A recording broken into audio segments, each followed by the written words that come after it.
Bapak Ibu, saudara-saudari yang terkasih, adik-adik, sahabat kenalan semua, kalau kita mau membaca kitab suci, membaca Injil, mari kita mohon Roh Kudus dulu untuk membantu kita, menuntun kita untuk bisa memahami arti atau maksud Tuhan Yesus dari dalam bacaan Injil.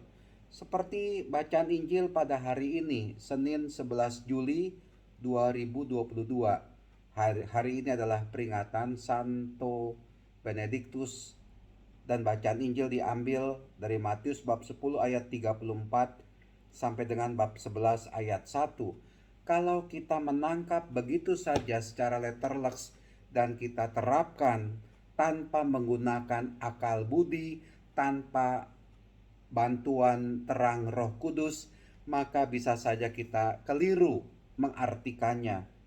Karena begini, dari dalam bacaan Injil hari ini Tuhan Yesus mengatakan, "Jangan kalian menyangka bahwa aku datang untuk membawa damai di atas bumi. Aku datang bukan untuk membawa damai melainkan pedang." Waduh, kalau begitu saya boleh berperang. Saya boleh mencelakai, melukai orang lain. Bukan itu maksudnya.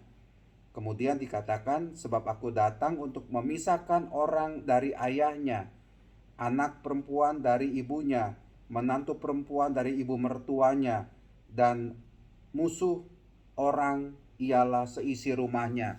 Oh, kalau begitu saya boleh musuhan dengan ayah, dengan ibu, dengan orang serumah saya boleh ribut, saya boleh bertengkar, dan itu disahkan kok oleh Tuhan Yesus. Salah, bukan itu maksudnya.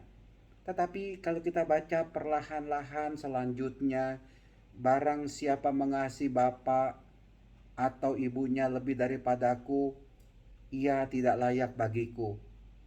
Dan barang siapa mengasihi putranya atau putrinya lebih daripadaku, ia tidak layak bagiku. Ini artinya apa bagi kita sekalian? Sederhana saja. Mari kita lebih fokus mengasihi Tuhan.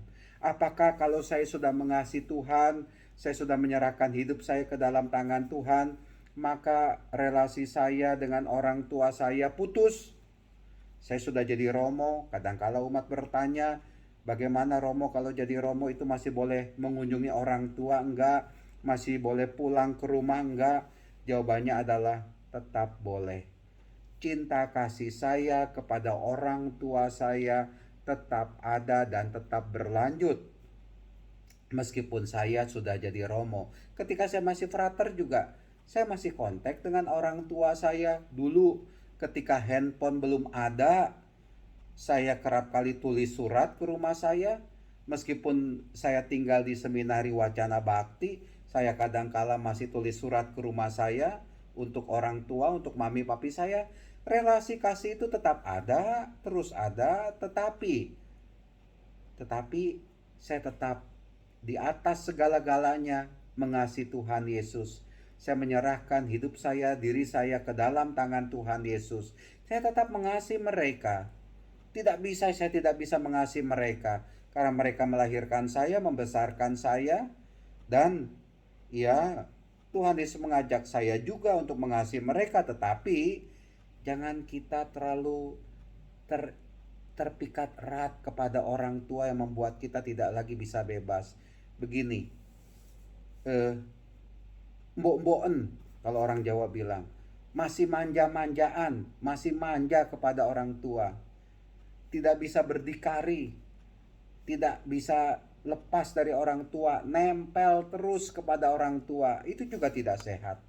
Tetapi mari kita bisa berdiri sendiri, berjalan, percaya, menyerahkan hidup kita ke dalam tangan Tuhan Yesus.